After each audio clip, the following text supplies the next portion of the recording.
जय जय श्री राधे। आप सभी का मेरे YouTube चैनल पर हार्दिक स्वागत है। आप सभी पर मेरे कान्हा जी की कृपा हमेशा बनी रहे।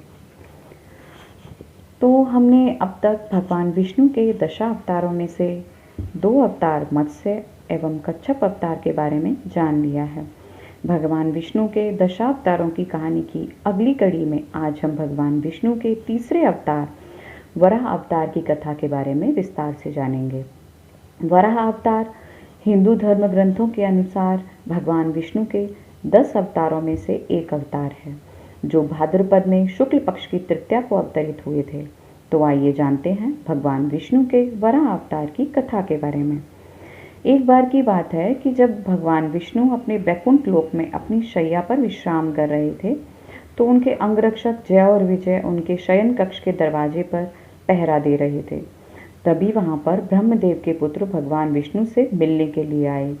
अब क्योंकि भगवान विष्णु विश्राम कर रहे थे, इसलिए उनके अंगरक्षकों जय और विजय ने ब्रह्मदेव की पुत्रों को भगवान विष्णु के कक्ष के बाहर प्रतीक्षा करने के लिए कहा। तो इस बात पर ब्रह्मदेव के पुत्र भगवान विष्णु के अंगरक्षक जय और विजय दोनों पर अत्यंत क्रोधित हो गए। उन्होंने उन दोनों को कहा कि हम भगवान विष्णु से मिलने के लिए आए हैं और आप हमें रोक नहीं सकते हैं। लेकिन जय और विजय ने उनकी एक न सुनी और उन्हें अंदर नहीं जाने दिया। इस पर ब्रह्मदेव के पुत्र उन दोनों से बहुत ही क्रोधित हो गए और अपने क्रोध में आकर उन्होंने भगवान विष्णु के अंगरक्षकों जय और विजय को वहीं खड़े खड़े श्राप दे दिया कि तुम दोनों पृथ्वी लोक पर मनुष्य के रूप में जन्म लोगे और तुम दोनों अपने समय के सबसे निर्दयी व्यक्ति बनोगे। इस पर भगवान विष्णु के अंगरक्षक जय और विजय ब्रह्मदेव के पुत्रों से क्षमा याचना करने लगे, लेकिन अब दिया हुआ श्राप वापस नहीं लिया जा सकता था। इतना कहकर ब्रह्मदेव के पुत्र वहां से चले गए।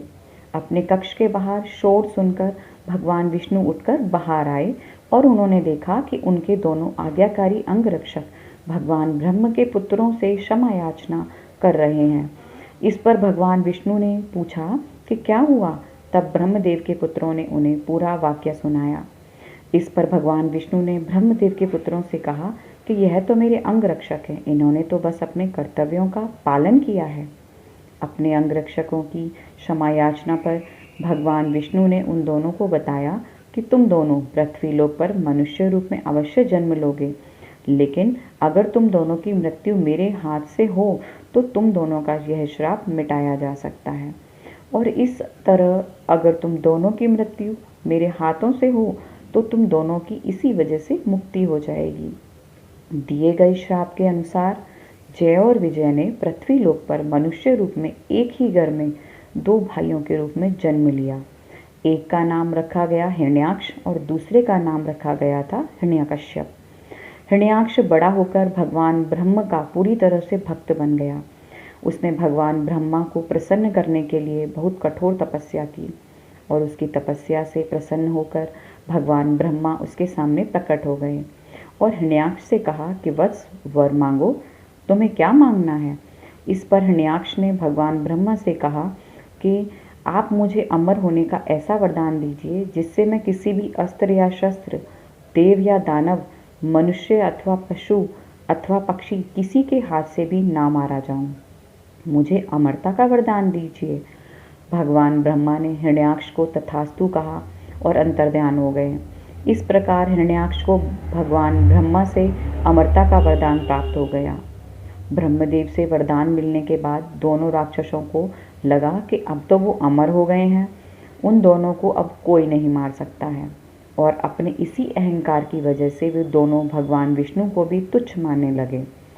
फिर उन दोनों राक्षसों ने तीनों लोकों को जीतने का मन बना लिया। हिरण्याक्ष राक्षस ने स्वर्गलोक को जीतने के लिए स्वर्गलोक पर आक्रमण कर दिया।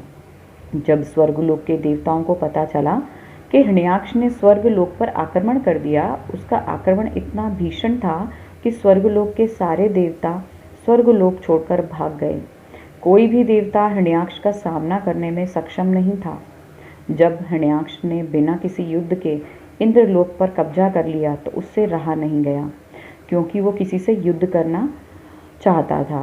तो हिरण्याक्ष अपनी युद्ध की प्यास बुझाने के लिए समुद्र के किनारे खड़ा हो गया और वह वरुण देव की राजधानी जा पहुंचा। और वरुण देव की राजधानी में पहुंचकर हिरण्याक्ष ने वरुण देव को युद्ध के लिए ललकारते हुए बोला कि हे वरुण देव, आपने धरती के सारे राक्षसों को हराकर राजसी यज्ञ किया था। आज मैं हिरण्याक्ष, एक राक्षस, आपको युद्ध के लिए ललकारता हूँ। आइए, मुझसे युद्ध कीजिए और मेरी युद्ध की प्यास बुझाइए। लेकिन वरुण देव जानते थे कि हिरण्याक्ष ने घोर तपस्या करके भगवान देव को प्रसन्न करके उनसे कभी न पराजित होने और अमर होने का वरदान प्राप्त किया है। तो इस हिरण्याक्ष राक्षस से युद्ध करना कोई अक्लमंदी का काम नहीं है। और वरुण देव ये भी जानते थे कि बिना युद्ध किए ये राक्षस जाने वाला नहीं है।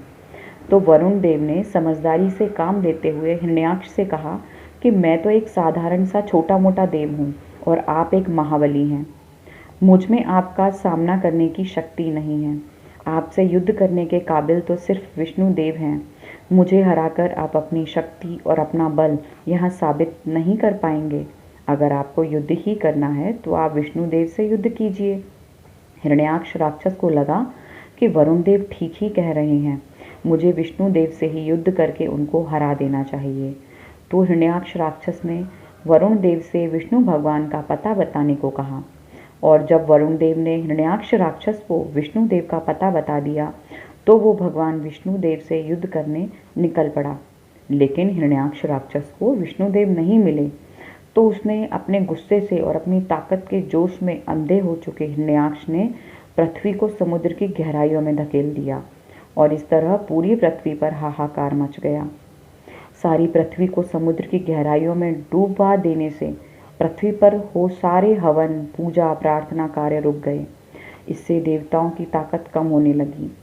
तो सारे देवता मिलकर विष्णु भगवान के पास पहुँचे और विष्णु भगवान से निवेदन किया कि आप हिरण्याक्ष नामक राक्षस को नष्ट करने की कोई तरकीब सोचिए। तो इस पर भगवान विष्णु ने सारे देवताओं का अनुरोध स्वीकार कर लिया और उन्होंने हिरण्याक्ष नामक राक्षस को मारने का निश्चय कर लिया। विष्णु भगवान ने हिरण्याक्ष को मारने के लिए वराह का रूप धारण किया। अपने तीखे और लंबे दांतों की मदद से पृथ्वी को महासागर की गहराइयों से बाहर निकाल लिया। विष्णु भगवान को वराह के रूप में देखकर उसने तुरंत विष्णु भगवान पर अपनी गदा की मदद से हमला कर दिया। इस पर विष्णु भगवान और हिरण्याक्ष के बीच में भयंकर युद्ध हुआ। हमारे हिंदू धर्म शास्त्रों और पुराणों के मुताबिक भगवान विष्णु और हिरण्याक्ष के बीच यह युद्ध पूरे 1000 सालों तक चलता रहा। और अंत में भगवान विष्णु ने अपने सुदर्शन चक्र की मदद से हिरण्याक्ष का सिर धड़ से अलग कर दिया। जब हिरण्याक्ष का अंत हो गया तो विष्णु भगवान ने समुद्र की गहराई में समा चुकी पृथ्वी को अंततः जलने से बाहर निकाला, पृथ्वी को संतुलित किया और पृथ्वी पर जीवन एक बार फिर से सामान्य हो गया। भगवान विष्णु से प्रेम करना तो है ही अच्छा, पर बैर करना भी अच्छा है। जो प्रेम करता है वह भी विष्णु लोक को जाता है और जो प्यार करता है वह भी विष्णु लोक को जाता है, और जो उनसे बैर करता है उन्हें वो दंड देकर विष्णु लोक में पहुंचाते हैं। प्रेम और बैर भगवान की दृष्टि में दोनों बराबर हैं। इसलिए तो कहा जाता है कि भगवान सब प्रकार से भी दो मतों से परे हैं, बहुत परे। तो ये थी वराह अवतार की कथा। हमें आशा है कि आपको हमारी ये वीडियो पसंद आई होगी। वराह अवतार की कथा की तरह और भी ज्ञानवर्धक वीडियोस के लिए मेरे चैनल को सब्सक्राइब करें, लाइक करें एवं शेयर करना ना भूलें। मिलते हैं एक और नई वीडियो के साथ, तब तक के लिए धन्यवाद। जय जय श्री राधे।